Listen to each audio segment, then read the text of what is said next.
대한민국의 대통령의 사건 사고가 많아서 나누어 방송할 정도로 많습니다.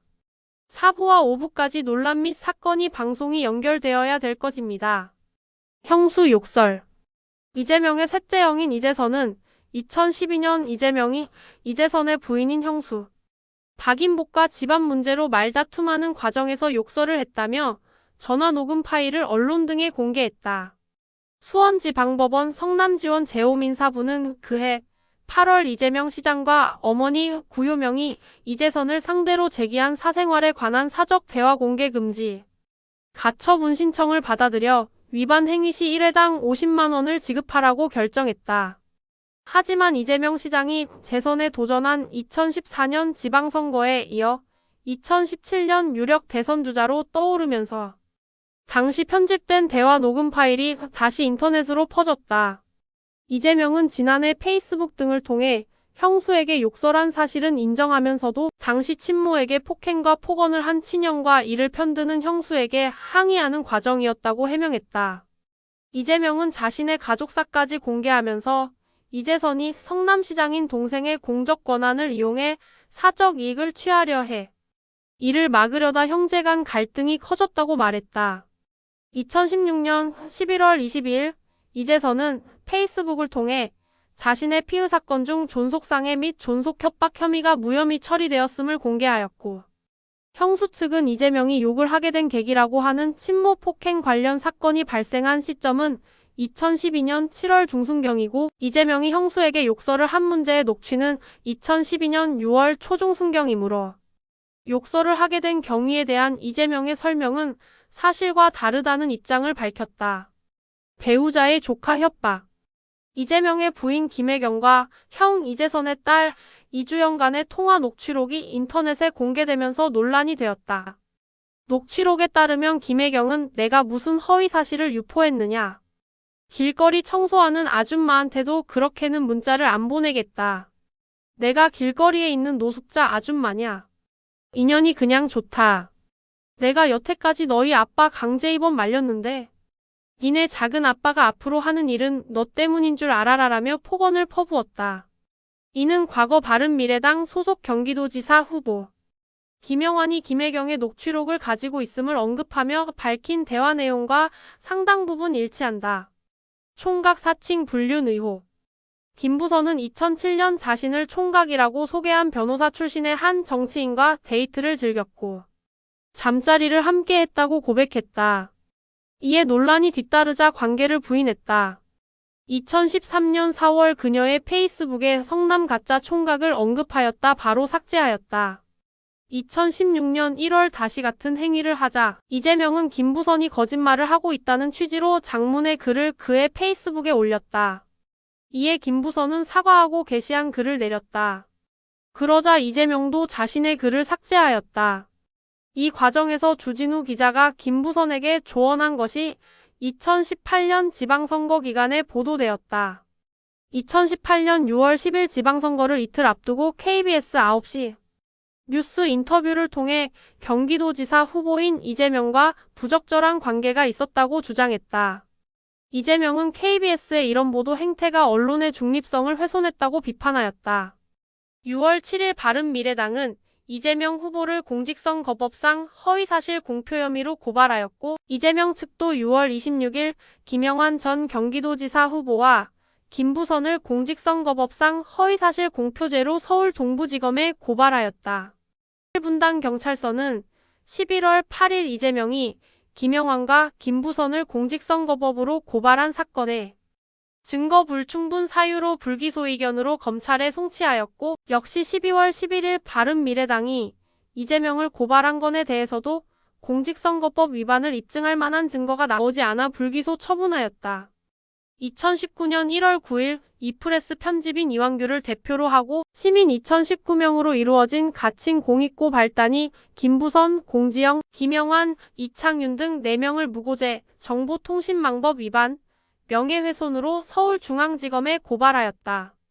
2018년 9월 김부선은 이재명이 나를 허언증 환자로 몰아 정신적, 경제적 손해를 입었다며 3억 원 규모의 손해배상 청구 소송을 제기했는데 2022년 7월 이재명은 패자이므로 민사소송을 취하해주겠다는 글을 올리고 취하했다.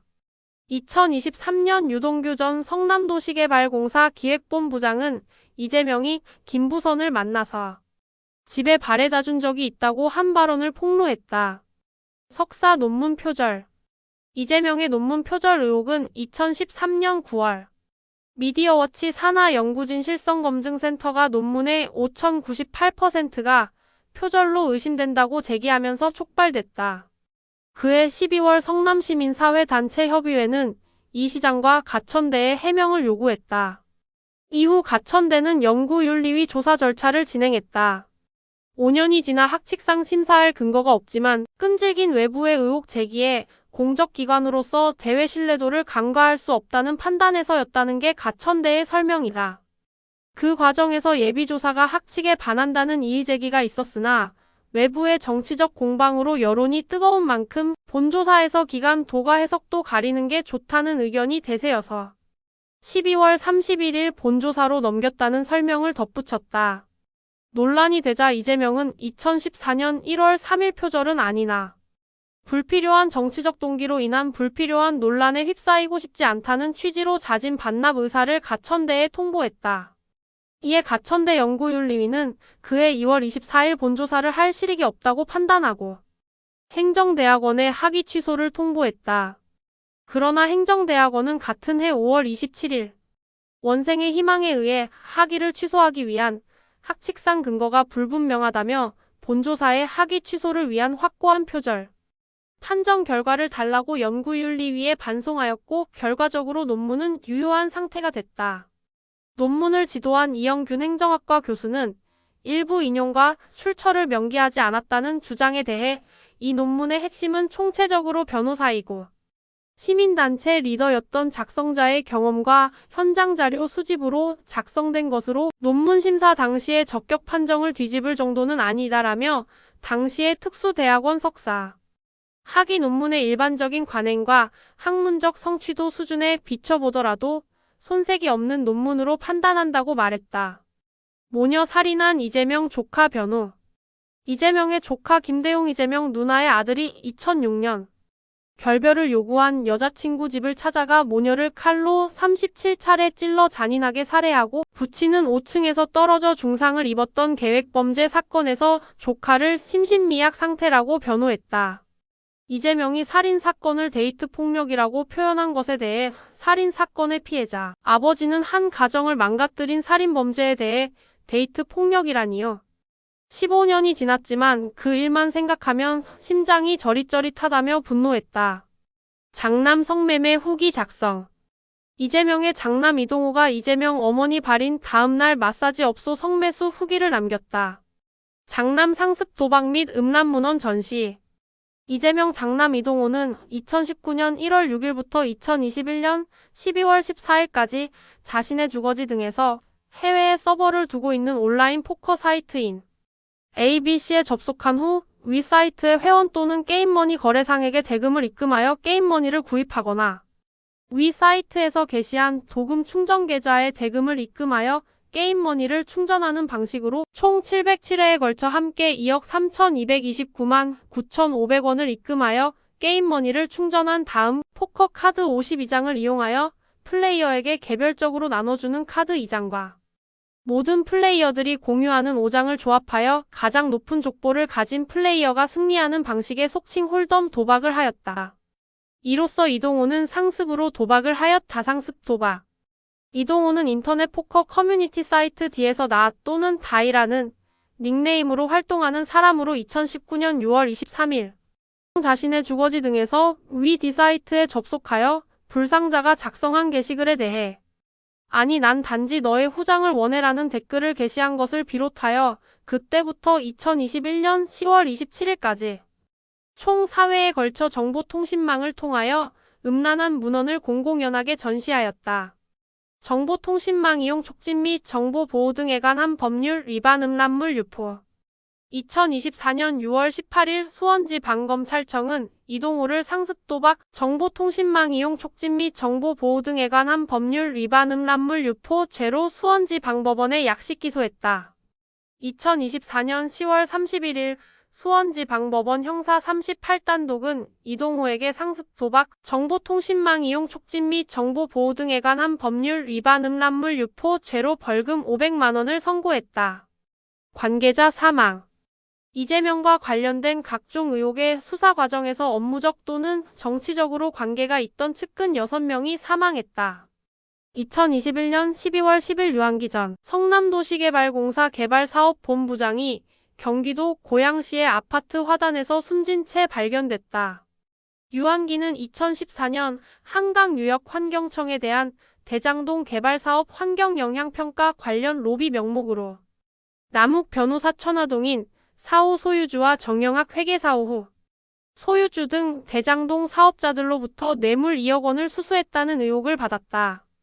2021년 12월 21일 대장동 개발 비리 수사를 받던 김문기 성남도시개발공사 개발사업 1처장이 자신의 사무실에서 숨진 채 발견됐다. 2021년 12월 24일 김문기의 발인 날 이재명이 산타 옷을 입고 춤추는 모습을 공개하자 김문기의 어머니와 유족은 분노했다. 김문기의 아들은 이재명을 향해 8년 동안 충성을 다하며 봉사했던 아버지의 죽음 앞에 어떠한 조문이나 애도의 뜻도 비치지 않았다고 비판한 뒤 이재명과 김문기가 마주 앉아 식사하는 사진 등을 공개하며 왜 아버지를 모른다고 거짓말하는지 궁금하다고 직격했다. 2022년 1월 11일 변호사비 대납 의혹을 제기했던 이병철이 서울 양천구의 모텔에서 시체로 발견되었다. 이병철은 2018년 이재명의 공직선거법 위반 사건을 맡았던 검사 출신 변호사가 수임료 명목으로 현금 3억 원과 3년 후에 팔 수 있는 상장사 주식 20억여 원을 받았다는 사실을 입증할 녹취록이 있다며 이재명의 변호사비 대납 의혹을 최초로 제보한 증인이다. 2022년 7월 26일 법인카드 유용 의혹 관련해 조사 중이던 40대 참고인이 수원시 영통구 자택에서 숨진 채 발견됐다. 2023년 3월 9일 이재명 경기도지사 비서실장을 지낸 전영수가 자택에서 사망한 채로 발견되었다. 경기주택도시공사지 H가 이재명의 옆집을 임대했을 때 전영수는 경영기획본부장으로서 합숙소의 운영관리를 총괄했으며 2019년 이재명 경기도지사 비서실장으로서 김성태 쌍방울 회장의 모친상에 조문을 갔다. 전영수의 유서에는 이재명 대표는 이제 정치를 내려놓으십시오. 함께 일한 사람들의 희생이 더 이상 없어야지요. 현재 진행되는 검찰 수사 관련 본인 책임을 다 알고 있지 않습니까? 라는 내용이 담겼다. 더불어민주당 당내 대선 후보 경선 과정에서 이재명의 경쟁 후보인 이낙연을 조직적으로 비방했다는 의혹을 받은 진유철 전 경기도교통연수원 사무처장이 2024년 10월 10일 강원도 고성군 간성읍 동호해변에서 물에 빠져 사망했다. 성남시의회 의원 명예훼손. 2018년 7월 4일 성남중원경찰서는 이재명을 정보통신망 이용 촉진 및 정보보호 등에 관한 법률 위반 명예훼손, 모욕 혐의로 기소의견으로 검찰에 송치하였다. 2017년 9월 성남시장으로 재직하던 이재명은 성남시의회 임시회 본회의에 상정한 29억여 원의 고교 무상교복 예산안이 부결되자 다음날 페이스북에 무상교복 네 번째 부결한 성남시 의원들이십니다. 라는 제목의 글과 함께 상임위원회에서 반대한 의원 8명의 이름과 지역구를 공개했다. 2018년 7월 4일 성남중원경찰서는 이재명을 정보통신망 이용 촉진 및 정보보호 등에 관한 법률 위반 명예훼손, 모욕 혐의로 기소의견으로 검찰에 송치하였다. 2018년 12월 수원지검 성남지청은 이재명 지사가 성남시장 시절 야당 시의원 명단을 공개한 것에 대해 제기한 고소사건을 불기소 처분했다. 성남 철거민 폭행. 변호사로 활동하던 시절 이재명은 판교 철거민들에게 LH 아파트 입주권을 받아주겠다며 변호를 맡았는데 패소하였다. 법원은 성남시 촬영 항공사진 감정 결과 철거민들이 개발 고시 이후에 집을 지었고 대가를 받았을 가능성이 있기 때문에 입주권을 주는 것은 불가하다고 판단하였다. 이후 성남시장이 된 이재명은 철거를 예정대로 진행하였고 이 과정에서 충돌이 벌어졌다. 이재명 측은 판교 철거위의 시위에 대해 공용기물 손상, 상해, 공무집행방해, 집시법 위반 혐의, 집단 폭행 등의 혐의로 고소하였고 출처 필요 사건 직후 손가락이 부러졌다면서 오른손 전체에 깁스를 한 채로 한겨레 신문과 인터뷰를 하였으며 그 인터뷰는 철거민의 단체 폭력은 민주주의 파괴라는 제목으로 보도되었다. 그러나 이 사건 현장을 촬영한 동영상이 경찰에 제출되면서 철거민들은 한 명을 빼고는 모두 폭행에 관해 무혐의 처분을 받았고 그 한 명도 구속영장이 기각되었다. 2011년 성남시의회 본회의에서 사건의 원본 동영상을 공개됐는데 철거민으로 추정되는 한 사람은 공무원들에 의해 떼어졌고 이 시장은 그들에게 손가락질을 하며 현행범이니까 경찰 불러서 다 구속시키라라고 소리쳤다. 동영상 속에서 자연스럽게 행동했음에도 불구하고 정작 다치지 않은 손에 깁스를 한 채로 철거민을 가해자로 둔갑시켰다는 비판이 일었다. 인권뉴스는 동영상 판독을 통해 이 문제를 집단 폭행이 아닌 한 철거민의 우발적 사고라는 견해를 밝혔다. 이 정도로 일단락하고 다음 마지막 5부로 넘어가야 할 것 같네요.